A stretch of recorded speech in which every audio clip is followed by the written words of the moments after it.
to our next lesson in the cardiovascular system. But this time we're going to be focusing in on circulation with the systemic circuits and then the blood flow of the heart itself. So just a little bit of background and some fun facts. The adult human body has about 60,000 miles of blood vessels running through it. And some of those blood vessels are veins that carry blood back to the heart. And some of those blood vessels are arteries. Arteries carry blood vessels away from the heart. And the word pulmo, that prefix, such as in a pulmonologist, means lungs. And typically, oxygenated blood, so blood that's carrying the molecule oxygen, is a very bright red. While deoxygenated blood, so not carrying a lot of oxygen, instead it'll have more carbon dioxide in the blood being carried by those red blood cells, will be a very dark red. It might even almost look purplish. So there's going to be many diagrams that we're looking at. And these diagrams will show deoxygenated blood as blue. But please note, your blood is never, ever blue unless you're a horseshoe crab or some kind of mollusk. Then maybe you have blue blood. But the diagrams will show it as blue and they will show the oxygenated blood as red. So while your heart is amazing, a lot of students try to give the heart more credit than it deserves. I want you to think of your heart as just a pump. The heart and the lungs work as a team to deliver oxygenated blood to the body tissues. Your lungs are filled with millions of tiny air sacs called alveoli, and they pass gas between the blood and the air that we breathe in and out. And within your heart, there is a wall down the middle of the heart that's called the septum. And that's going to keep the oxygenated blood on the left side of the heart and deoxygenated blood on the right. If there's a hole in the septum, then oxygenated blood and deoxygenated blood would mix and the circulatory system would be inefficient. Some babies are born with holes in their septum and they need surgery very soon after birth. In some babies, the hole is really small and it will repair itself. Note that there are thousands of miles of systemic arteries, and this is just a diagram that shows them very, very simplified. These arteries carry blood away from the heart to the body systems, such as the digestive system, the reproductive system, and the endocrine system. Oxygen will diffuse into the body tissues from the blood. So that way the body tissues, the cells that make up the tissues, can do cellular respiration. Cellular respiration uses the glucose that we eat and the oxygen that we breathe in to produce adenosine triphosphate, or ATP, which is the energy currency of the cell. And without oxygen, tissue death would begin to occur. Cells have to have ATP as fuel. And as a waste product of cellular respiration, though, our cells are going to produce carbon dioxide gas, which needs to be removed from those cells. And just like there are thousands of miles of systemic arteries, there are also thousands of miles of systemic veins. And this diagram is just another very simplified diagram. But they are called systemic veins because they return to the heart from the body systems, such as the digestive system, the nervous system, and the integumentary system.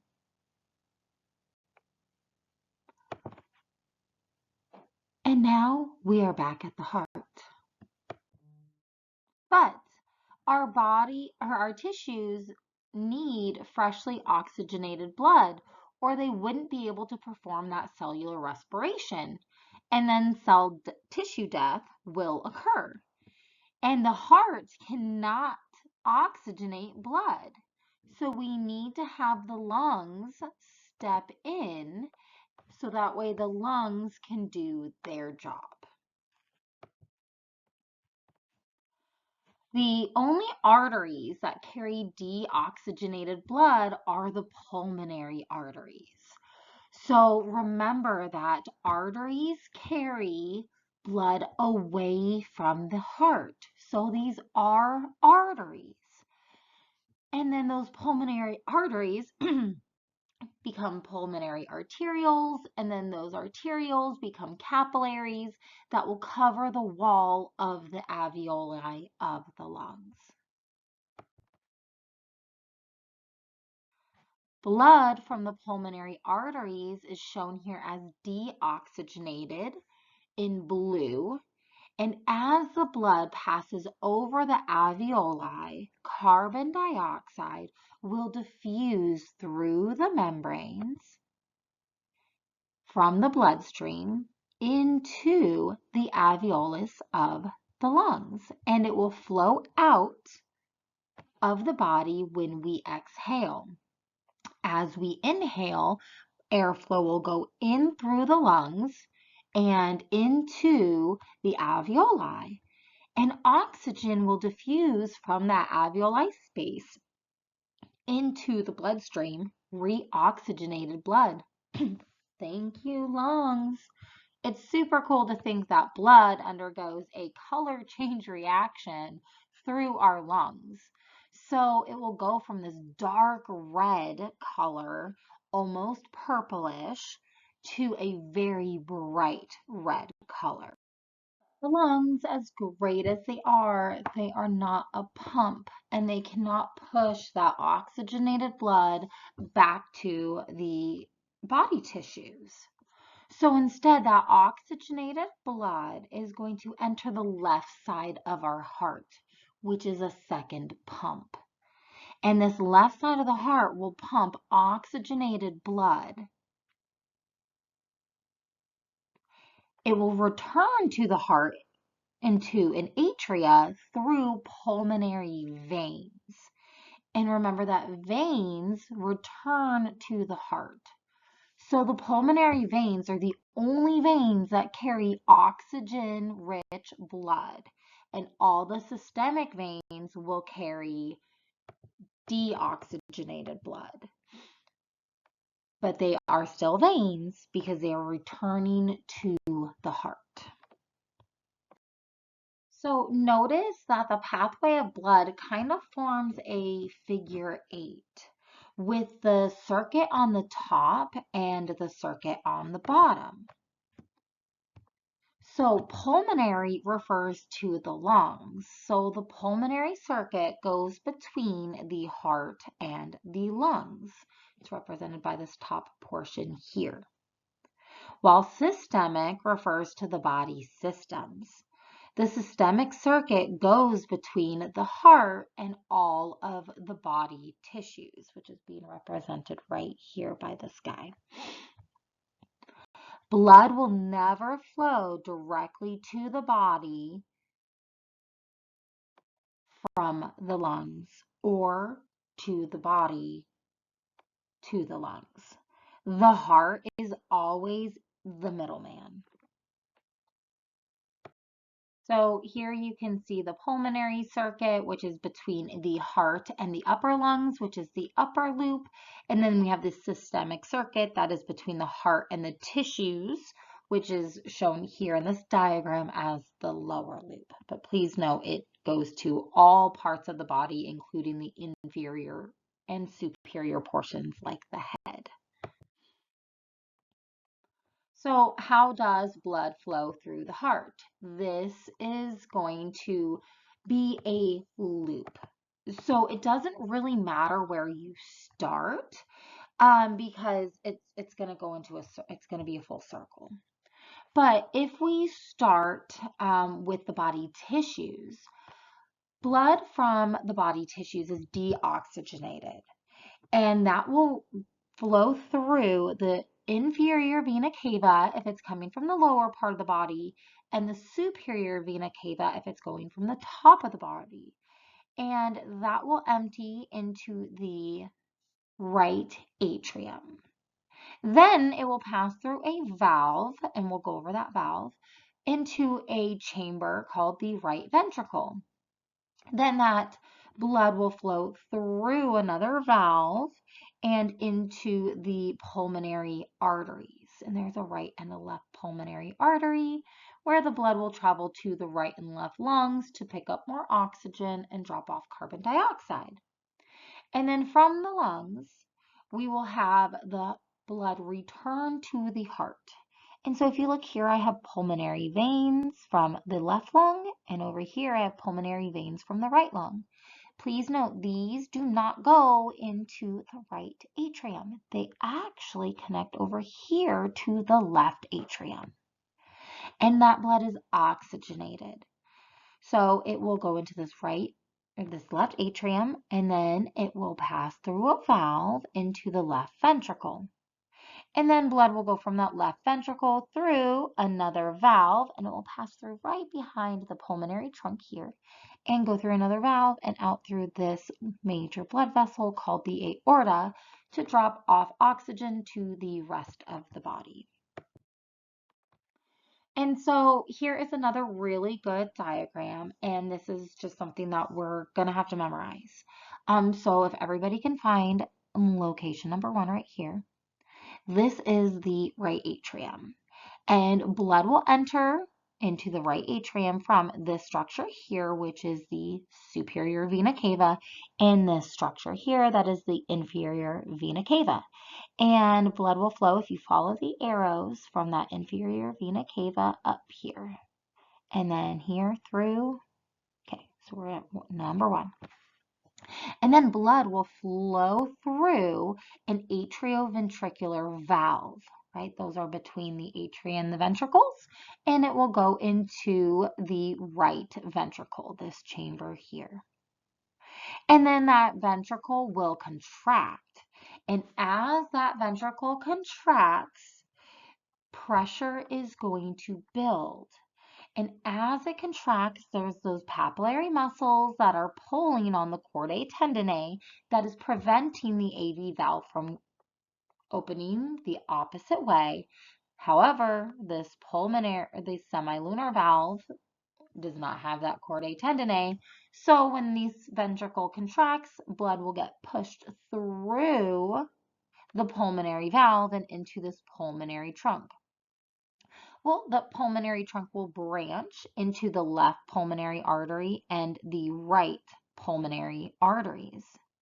And blood will flow and be distributed by the right and left pulmonary arteries into the lungs, where it unloads carbon dioxide and loads up with oxygen. Blood will return to the heart through the pulmonary veins. So those are shown here in number 6.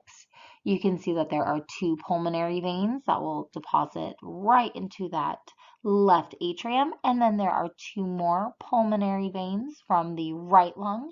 And those 2 will deposit into the left atrium. Blood in the left atrium will flow through another atrioventricular valve into the left ventricle here.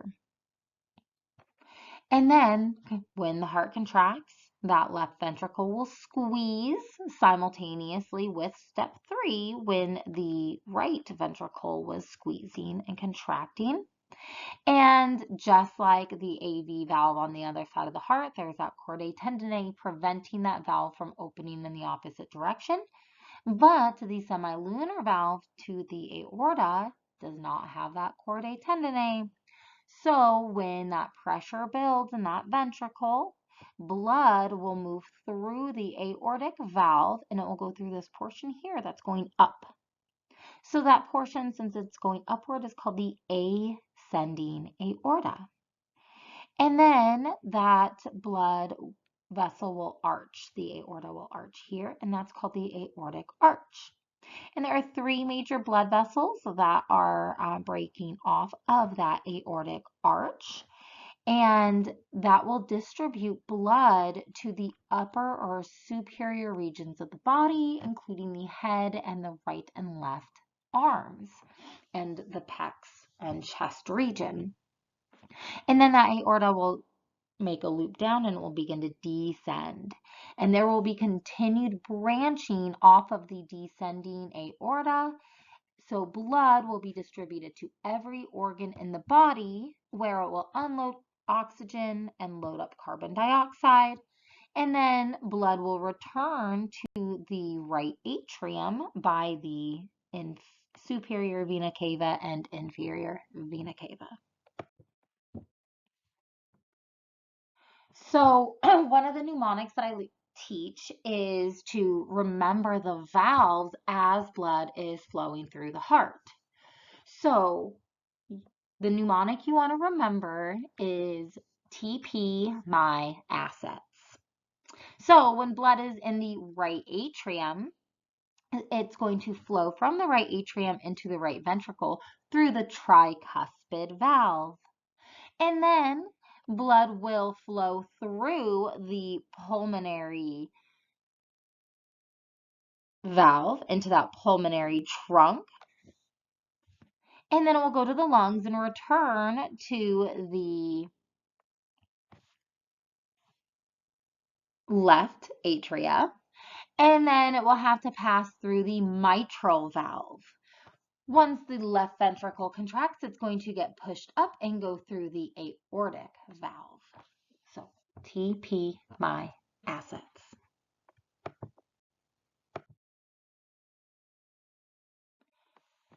And so the major blood vessels attached to the heart are called great vessels. And so with the arteries, you have a large artery coming off of the heart, and that's called the aorta. It leaves the left ventricle and goes to the body. So blood will pass through the aortic semilunar valve in order to get into the aorta and get to the rest of the body. Coming out of the right ventricle is the pulmonary semilunar valve, and that will direct blood into the pulmonary trunk. And just like a trunk of a tree has one trunk and then it will have branches, that pulmonary trunk will branch into the right and left pulmonary arteries. So this leaves the right ventricle to go to the lungs. And this is the pulmonary semilunar valve, not similar valve. Sorry, typo. And so while we have some veins that are going to be attached to the heart as well. And so this main artery, the aorta, that is going to have oxygenated blood. And the main artery coming off of the right ventricle, the pulmonary trunk, will have deoxygenated blood. The veins are going to either have oxygenated or deoxygenated blood as well.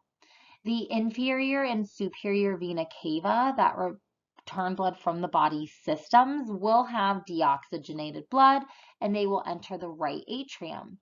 While blood that's entering the left atrium is coming from the pulmonary veins, and those are coming from the lungs. So those have picked up oxygen and they are oxygenated.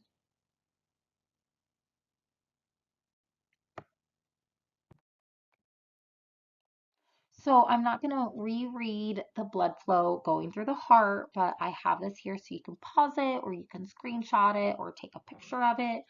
But this is the blood flow through the heart. We want to be able to get this memorized. And like I said, it doesn't matter where you start, but typically it's a lot easier to start in the right atrium. But you do want to know the blood flow into each one of those chambers and which valve it has to pass through when it travels. So here is the second part. Once the blood is oxygenated, but we've just got to have this memorized. This is a really great picture. It's actually a figure in your book. It just shows the lungs, and it shows the chambers of the heart and all of the blood vessels.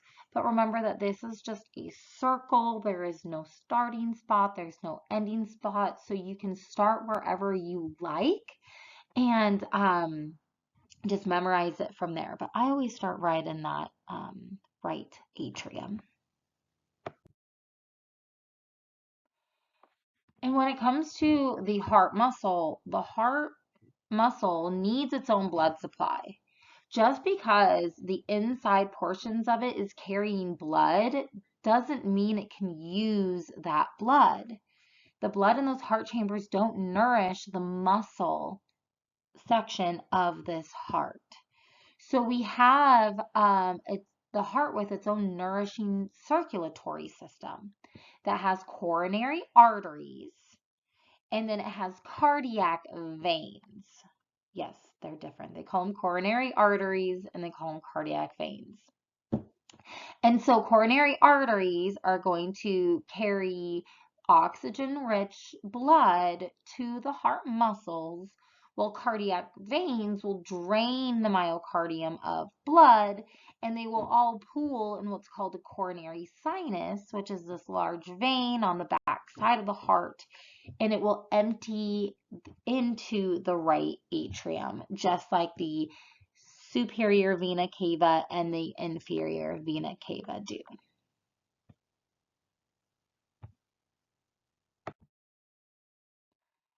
So, if you were to zoom into the aorta, you can see right here, this is that aortic semilunar valve, and you can see where the aorta starts to begin to ascend here, and then it starts to begin to arch. There's that ligament. And so we just removed a section of the aorta so you can see that valve. And just after the aortic valve, you will see the right coronary artery and the left coronary artery. And these are going to send oxygen-rich blood to the heart. The right coronary artery will supply to the right side of the heart, and the left coronary artery will supply to the left side of the heart. And I hope that you immediately notice that there's lots of branching of these blood vessels. And that's to make sure every single cell in the heart tissue has an oxygen-rich blood supply. So the left coronary artery is going to branch immediately, and it will branch into the front branch, which is the anterior interventricular branch, and that will go into the anterior interventricular sulcus. We'll see it just kind of line that sulcus. And then we have the circumflex branch, and circumflex means to go around. So it's going to sit within the coronary sulcus to pass around to the left side of the heart. And so there it's going to supply the left atrium and the posterior wall of the left ventricle. And so you can see here we have the left coronary artery and we have the right coronary artery, and there is immediate branching going on. And the left coronary artery will immediately branch into the circumflex branch, which will go around to that back side of the heart. And then we have the anterior interventricular branch, which will follow right along with that interventricular sulcus. And then we have the right coronary artery, which is going to follow right in between the atrium and the ventricles in that coronary sulcus. And you're going to notice that that also branches, and it will branch into the right marginal branch here. And then it will also branch into this section here that's unlabeled, and that's called the posterior interventricular branch. Here is a posterior view of the heart, and you can see where that right coronary artery has looped around, and you can see that right marginal branch. And then you can see the posterior interventricular branch right here. And then on the other side, what you can notice are the left marginal branch of the left coronary artery. So we've got the circumflex branch coming over here that's wrapped around the back side of that heart. And then we can see the circumflex and that left marginal branch there. And then make a note of this little swelling here of the venous system. This is going to be where the cardiac vein and the posterior interventricular vein and the right coronary vein all kind of intercept and make a little swelling, and blood will go into the right atrium. So the right coronary artery is going to branch off of the ascending aorta, and that's happening on the other side of the heart. And this is going to kind of branch around here. So I want to bring your attention over here. And that right coronary artery is going to supply the right atrium, which is going to be located right here.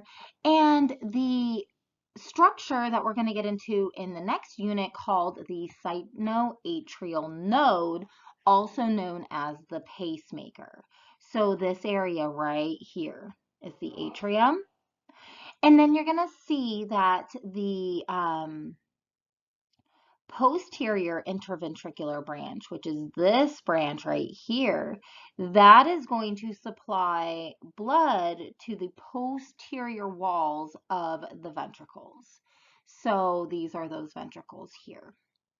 And so the left coronary artery branches off to give up the anterior interventricular branch, while the right, I'm sorry, I don't know if I said that correct or not. The left coronary artery gives up the anterior interventricular branch, and the right coronary artery gives up the posterior interventricular branch.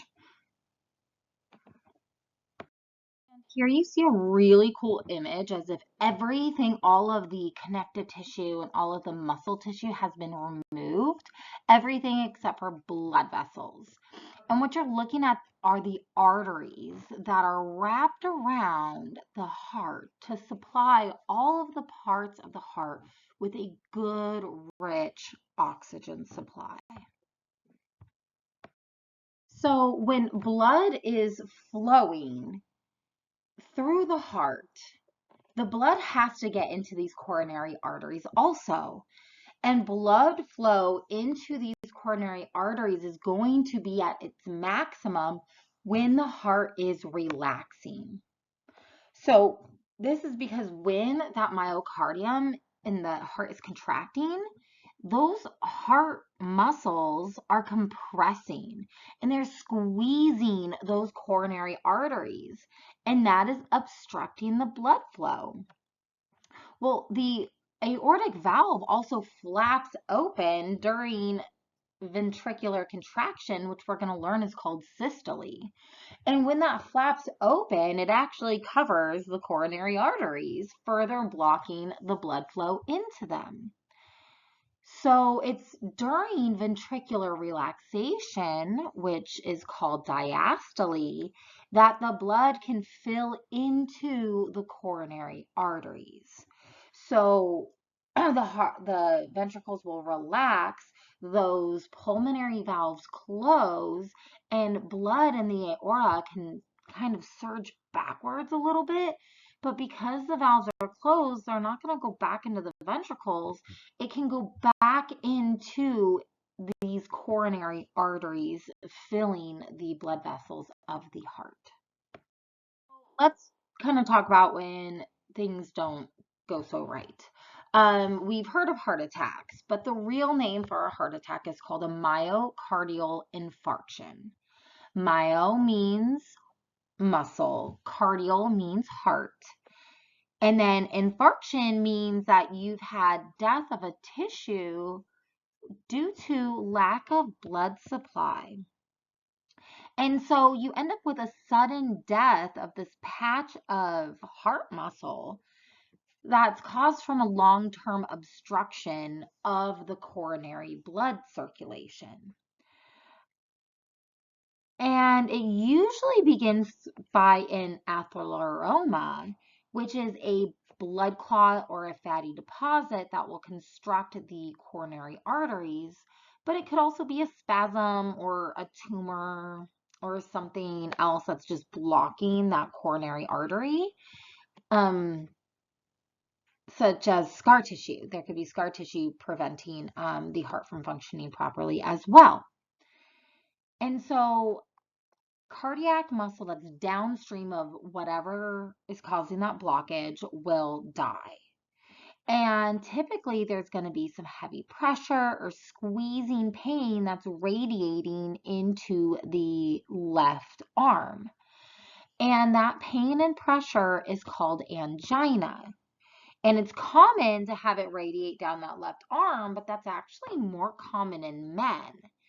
Women tend to get a different symptom, and it's actually jaw pain.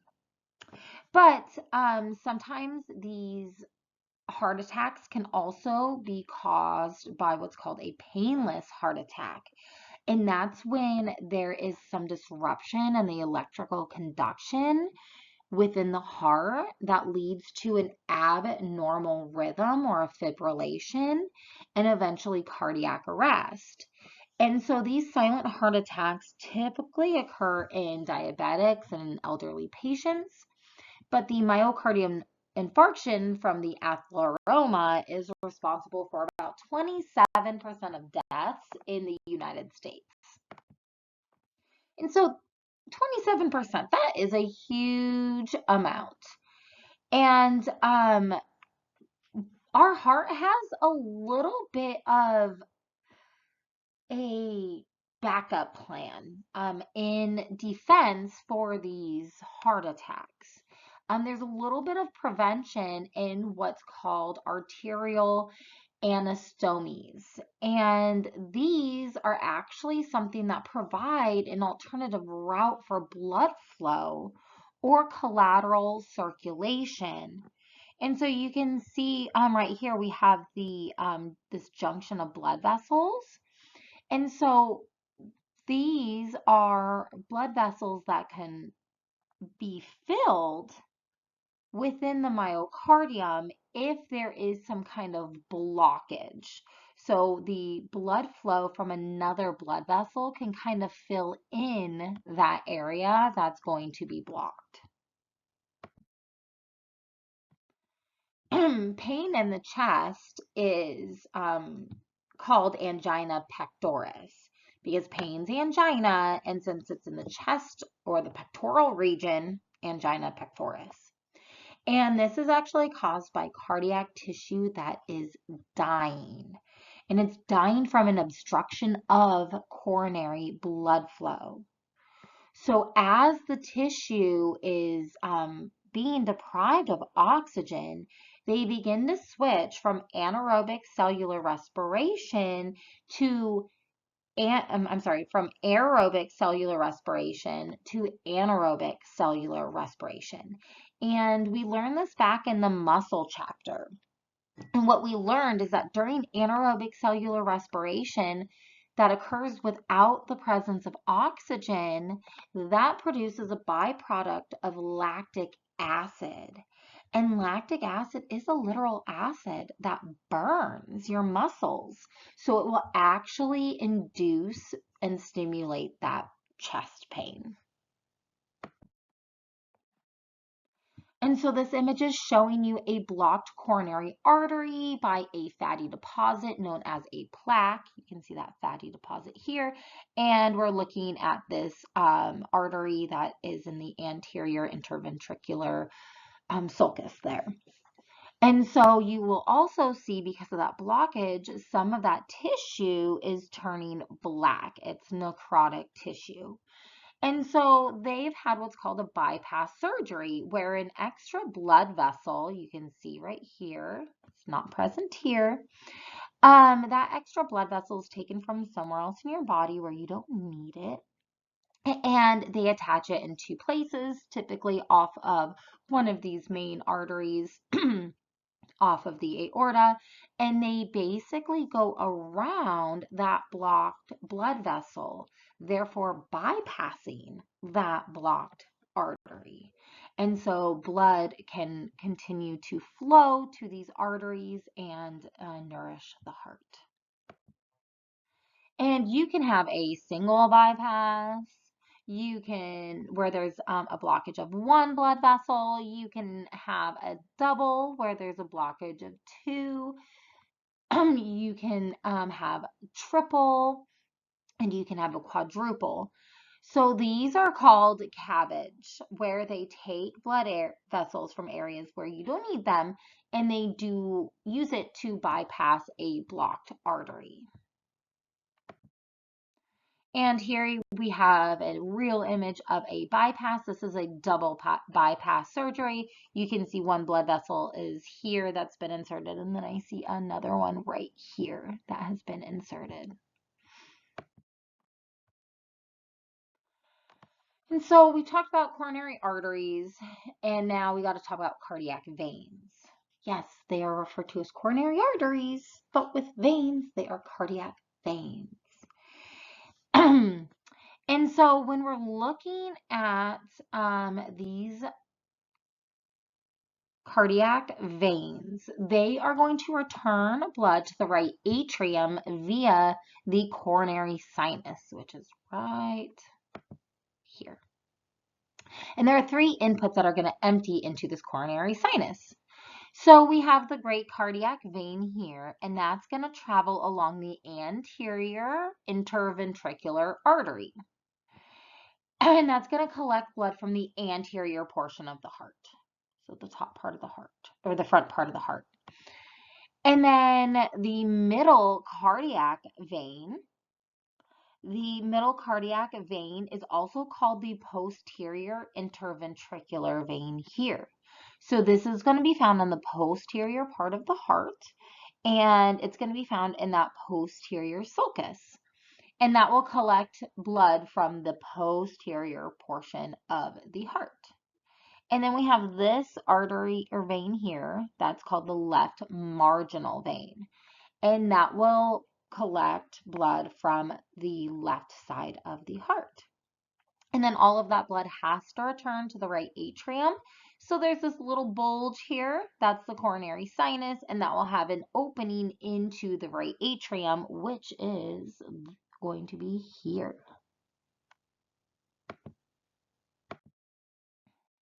In this picture, you can see the great cardiac vein up in front here.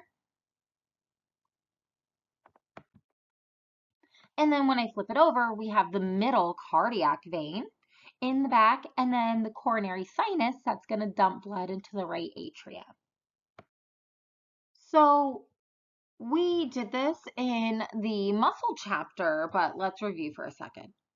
So a heart muscle cell is called a cardiocyte or a cardiomyocyte. And if we look at this top picture here, this is actually from the muscle chapter. So hopefully you can recognize it as a cardiac muscle. But let's just look at like this cell right here. This outline right here. This is one cell. And you can see the nucleus right here, this big purple blob. That's one big nucleus. If you look at this cell right here, this is that one large nucleus. And some other structures that we're going to see is that the cells are pretty short, and they're pretty fat, they're thick. And then we're going to see these branches. So I have this branch that goes from one cell to another. Here's another branch that goes from one cell to another. Here's a branch connecting these two. And then there is some glycogen that is surrounding that nucleus.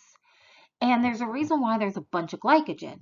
If you guys remember, glycogen is just a bunch of glucose molecules all stuck together to store until the cell needs it.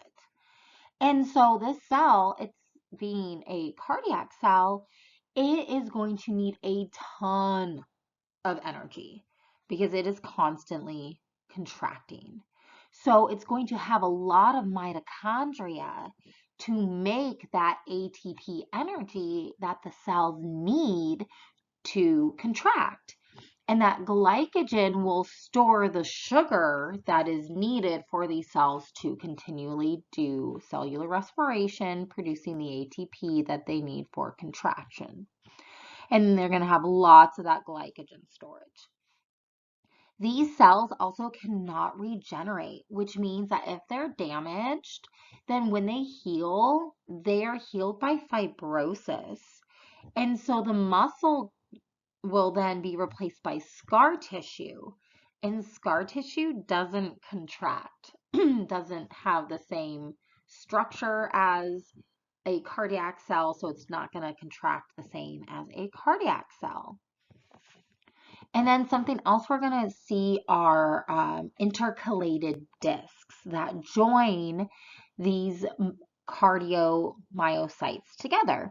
And under the microscope, you can see they're stained here. They're a very dark band that is connecting two cells together. And so there are three key features of these intercalated discs. One is an interdigitine folds. Inter means in between, and digitine means fingers. So there are these finger-like projections. And then there are mechanical junctions that are also called desmosomes, and electrical junctions that are also called gap junctions. So the interdigitine folds, since they are finger-like projections, these are going to actually interlock in between each other. And that's going to increase the surface area of contact in between these two cells. And then for the mechanical junctions, these mechanical junctions are here and here and here. Those really tightly join cardiomyocytes. They are also called desmosomes. That's what we called them when I was in school. But this is an actual mechanical linkage. So with these desmosomes, think of like a screw that, gets screwed into two different materials, and it's going to prevent these cardiocytes from being pulled apart from each other when they contract. It's going to screw them together. And then the gap junctions, these structures here are going to be in between the cell membrane of those cells. And they allow ions and electrical signals to travel from one cell into the other. So that way these cells can stimulate one another, and the entire myocardium can act as a single unified cell, whether it's the two atria contracting together or the two ventricles contracting together. So here are some microscopic images of cardiac muscles.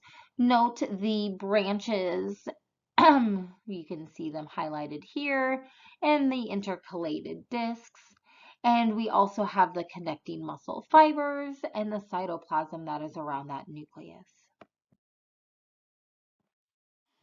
Your cardiac muscle has to contract without stopping for 100 years while you're sleeping, while you're exercising. So these cells are going to use tons and tons of glycogen, and they're going to require a lot of mitochondria. So that way they can make ATP energy. These cardiac cells require aerobic cellular respiration to make ATP energy. They're not like your muscle cells, skeletal muscle cells, where they can go into anaerobic cellular respiration and make that lactic acid. So these cells are going to be very rich in glycogen, and they're going to have so much mitochondria, it's going to fill up about a quarter of their cells. These cardiac muscle is also very adaptable. So if glucose levels go down, they can actually use fatty acids to make ATP energy. And they can use amino acids to make ATP energy. But this tissue is more vulnerable to oxygen deficiency than other tissues. And that's why it has such a rich and so much blood supply. And it is also very fatigue resistant because it needs to not fatigue for your entire lifetime. And so we're going to end that here, and our next lesson will be about the conduction system.